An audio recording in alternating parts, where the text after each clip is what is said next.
So students, this is where we had stopped in the previous class. I never went back to the pool. I feared water. I avoided it whenever I could.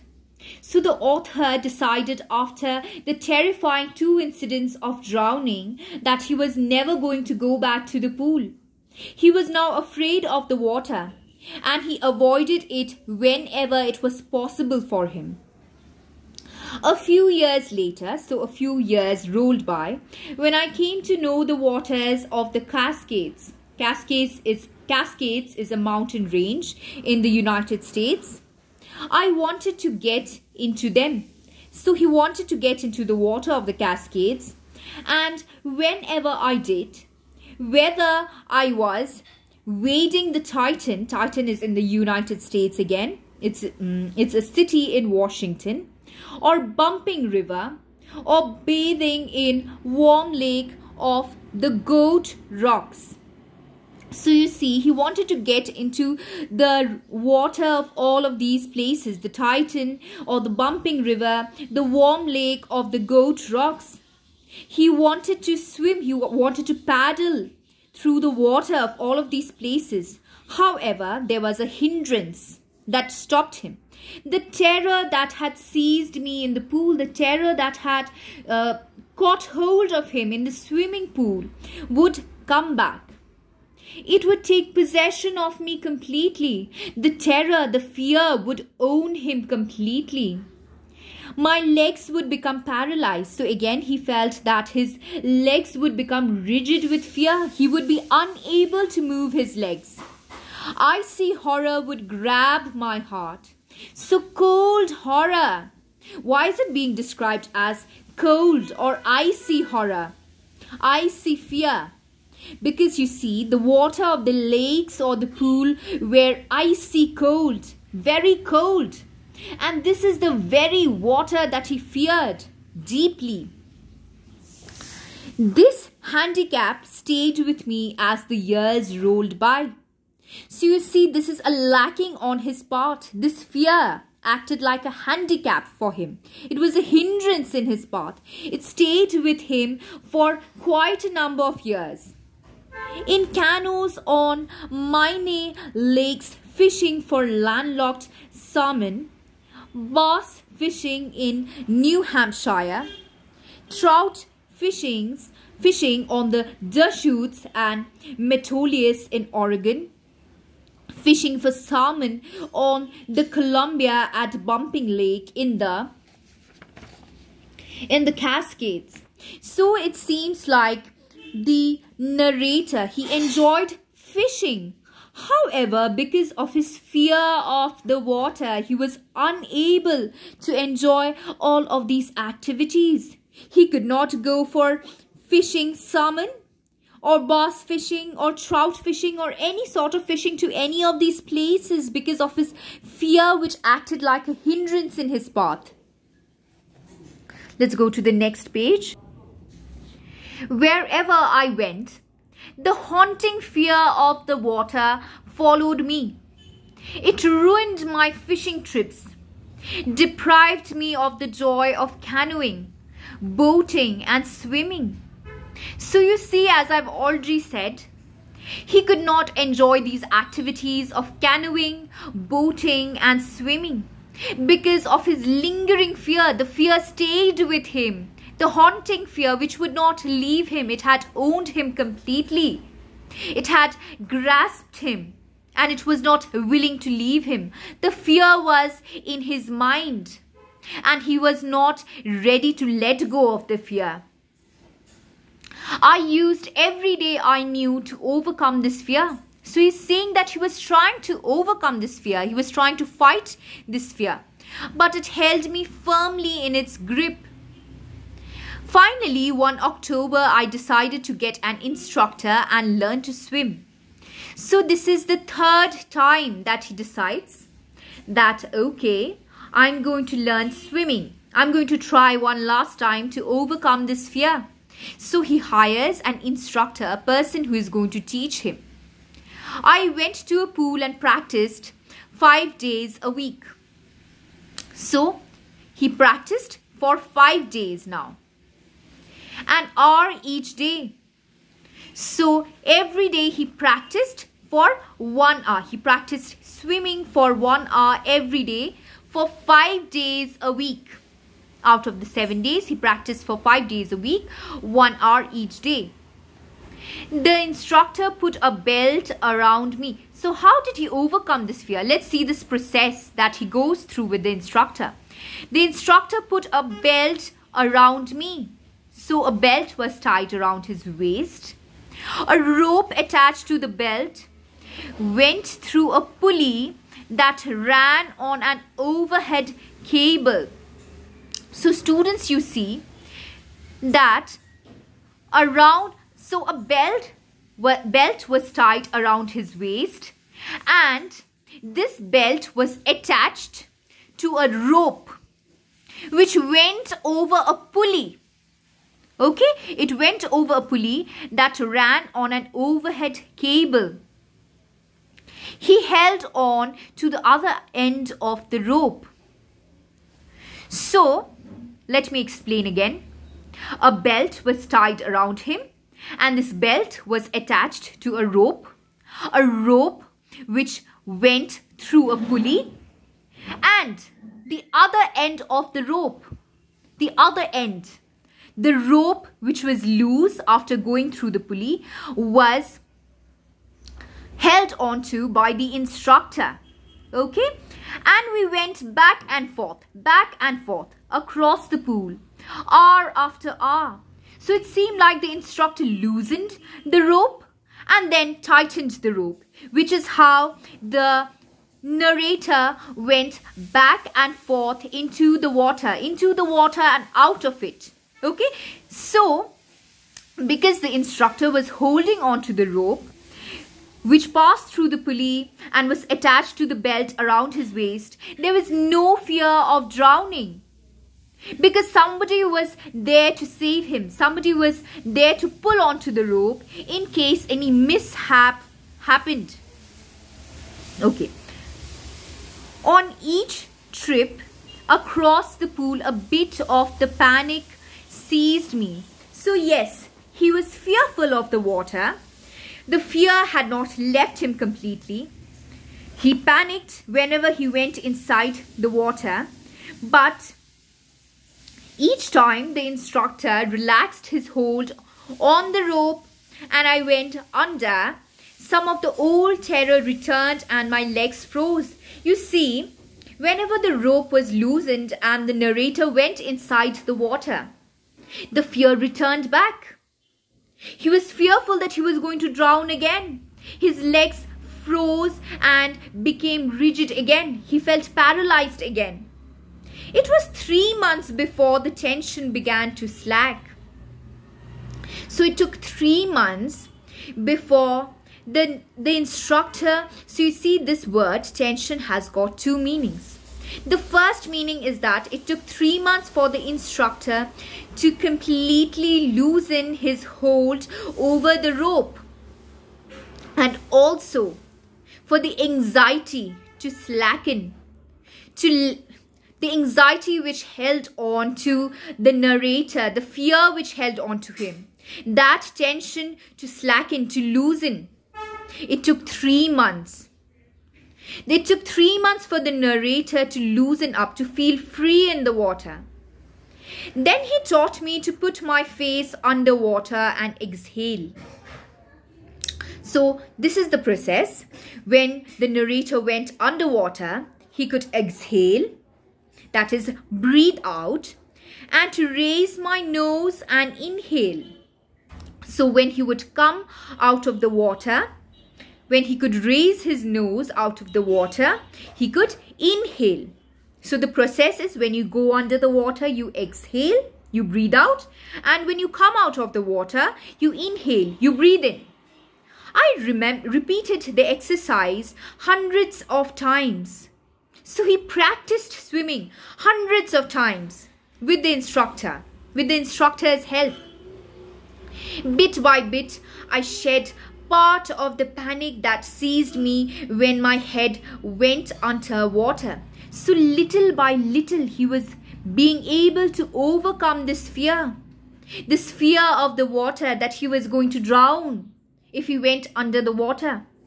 So bit by bit, he could loosen up. He could shed the panic. Next, he held me at the side of the pool and had me kick with my legs. So this was the next exercise after practicing exhaling and inhaling in water, in and out of water. This is the next exercise that they followed. He held me at the side of the pool and had me kick my legs. So again, the instructor was holding on to him and asked him to kick with his legs, to paddle with his legs. For weeks, I did just that. At first, my legs refused to work.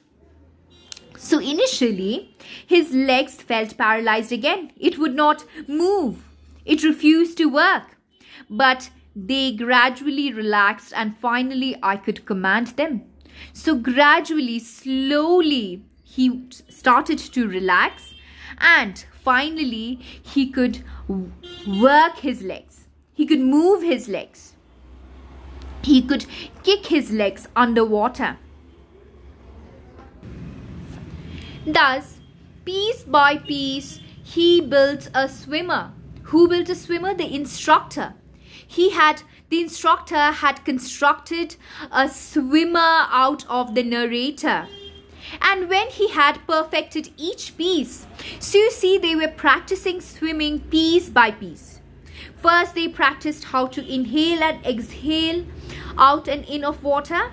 And next, they perfected how to practice swimming through his legs, how to paddle with his legs underwater.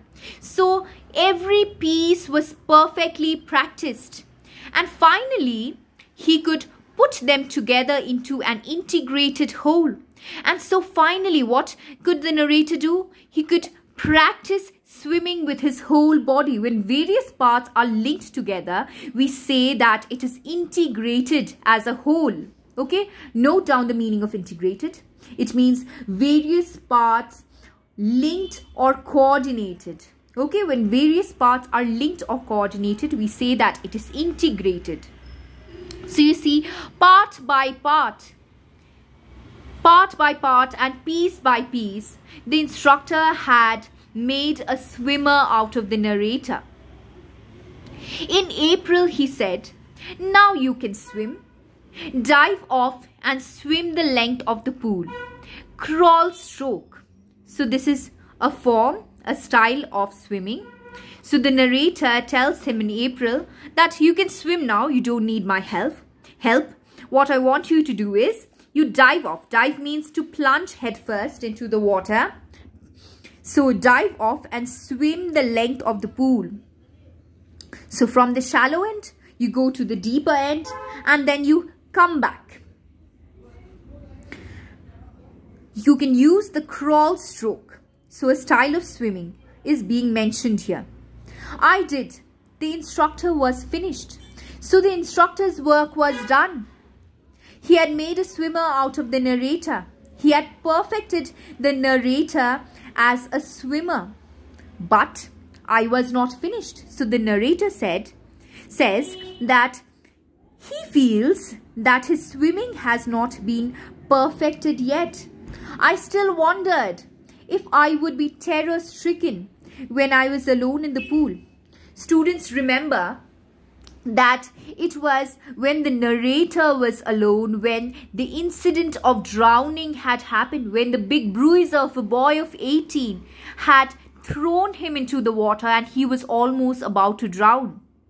So he was terror-stricken that if he is left alone in the pool without the instructor's help, probably he will not be able to make it. I tried it. I swam the length up and down. So he tried swimming himself, all alone. He swam the length up and down. So he swam alone in the pool, from the shallow end to the deeper end, and again back from the deeper end to the shallow end. Tiny vestiges of the old terror would return. So, sometimes he was still fearful of drowning. Tiny traces, vestiges means traces or remnants. Note down, vestiges means traces or remnants. So some remnants and traces of the old fear would return to him. But now I could frown and say to that terror. So now he could face the terror, face his fear and say, trying to scare me, huh? Well, here's to you. Look.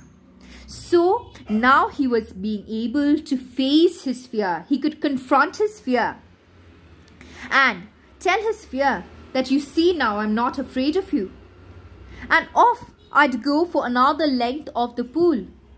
So he practiced and practiced until he could lose his fear.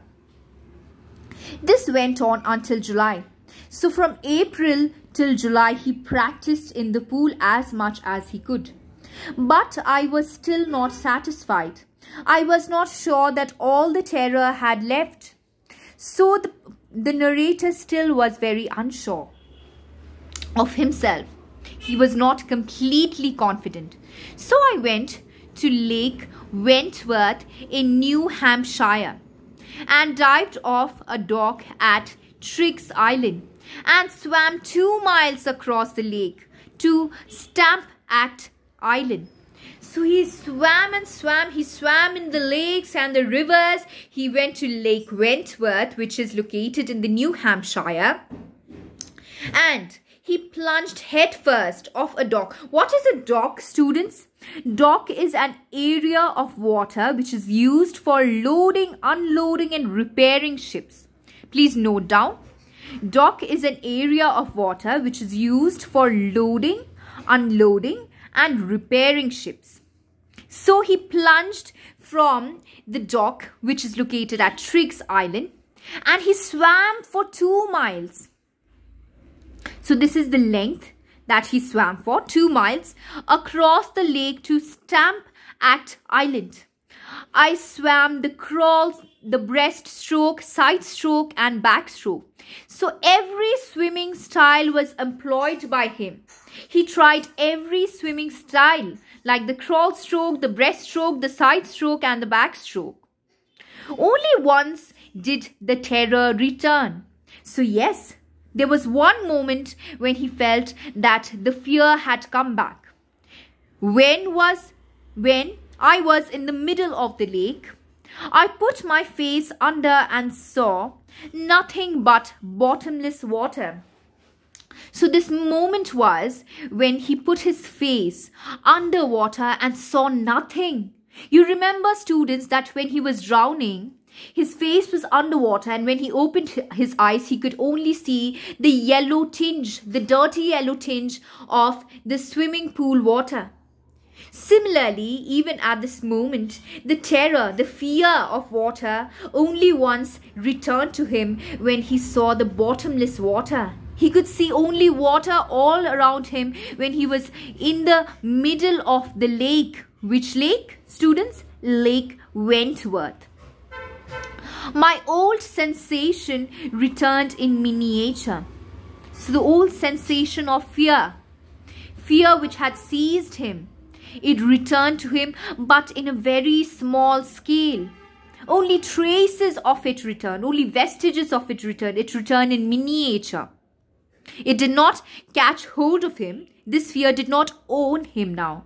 This fear did not own him now, students. You need to remember. However, it returned in traces. I laughed and said, "Well, Mr. Terror, what do you think you can do to me?" It fled and I swam on. Students, in this section, terror, this feeling of terror, an abstract idea, is being personified. Personification is a literary device. You may note down that a literary device is being employed by the author here when he says that, "Well, Mr. Terror, what do you think you can do to him?"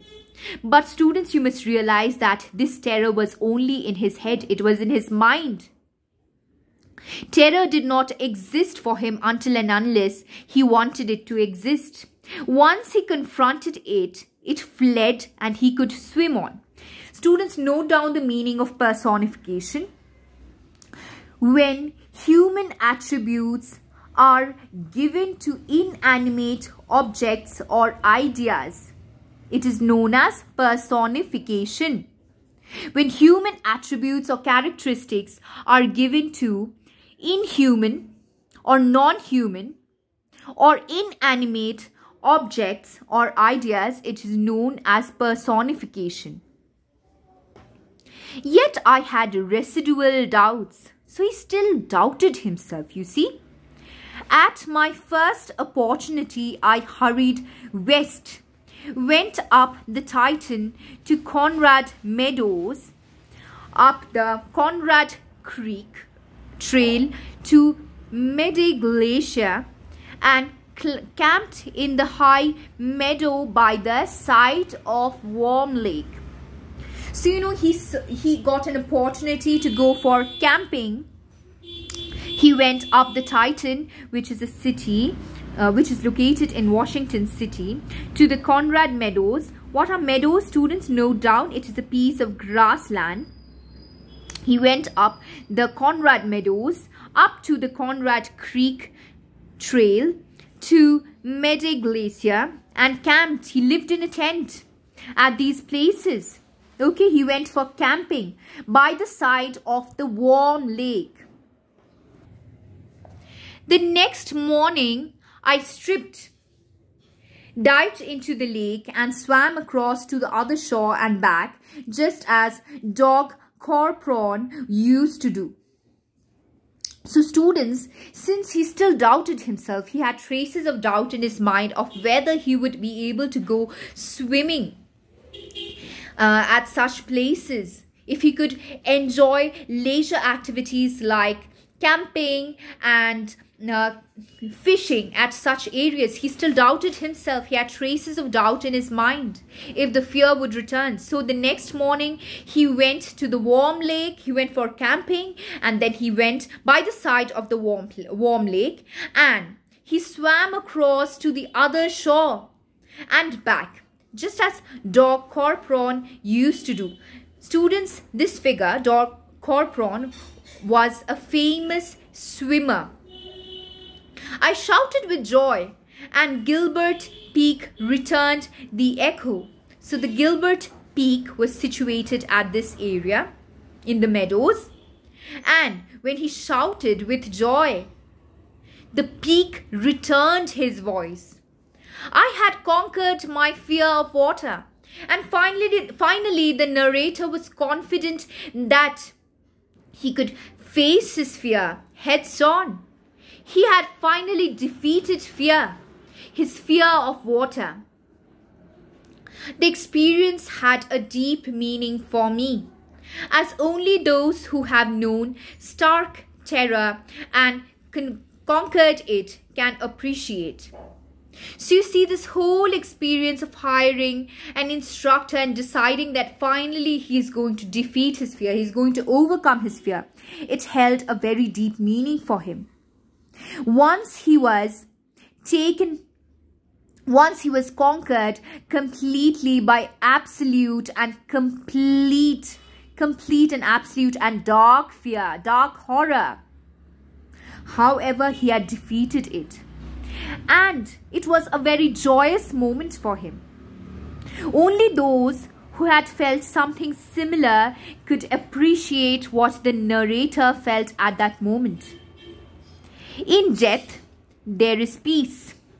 This is what he feels, that you feel peaceful when you are dying. If you remember, students, when he had lost his consciousness in the pool earlier, he felt like he was about to die, and he felt peaceful. He no longer felt fearful. The terror had left him completely. So that is why he says that in death there is peace. There is terror only in the fear of death. So you see, it is only in the fear of death, when you feel that I am going to die, that is when you are afraid of death. But however, you do not feel any fear in the process of dying. In death there is peace, but only when you fear death, that is when terror would strike you. as Roosevelt knew when he said.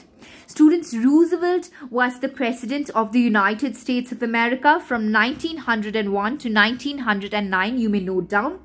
He was the President of the United States of America from 1901 to 1909. So Roosevelt knew when he said, so this is also Roosevelt's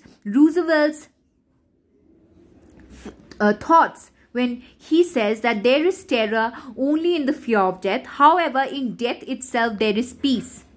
It is only when you start being afraid of death, when you fear something, that I'm going to die from drowning. For example, in the case of the narrator, he feared water. He was afraid that he was going to die from drowning. That is when the terror would come back to him. Okay, all we have to fear is fear itself.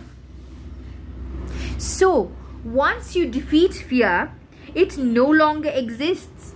It is only fear, the fear of drowning, the fear of flying, the fear of dying, that is to be feared.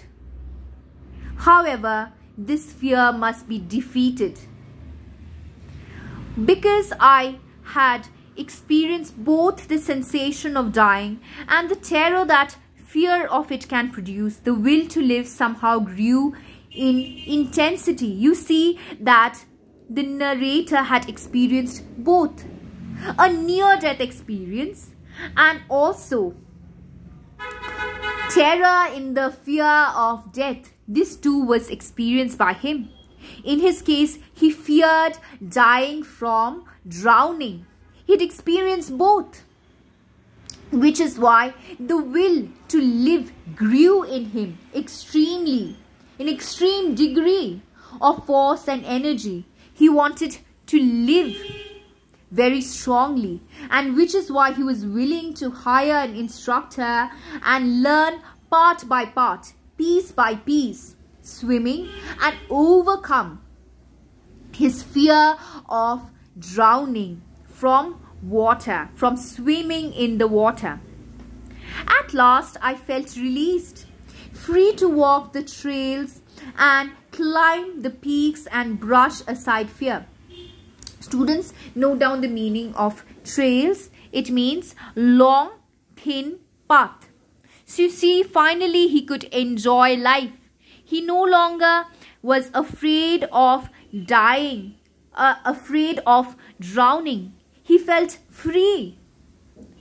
He no longer had to fear. There was no handicap. There was no hindrance in his path any longer. He was free to enjoy life as it pleased him. So students, are you clear with the lesson? I hope you are. So we will continue with some more discussion in the next class.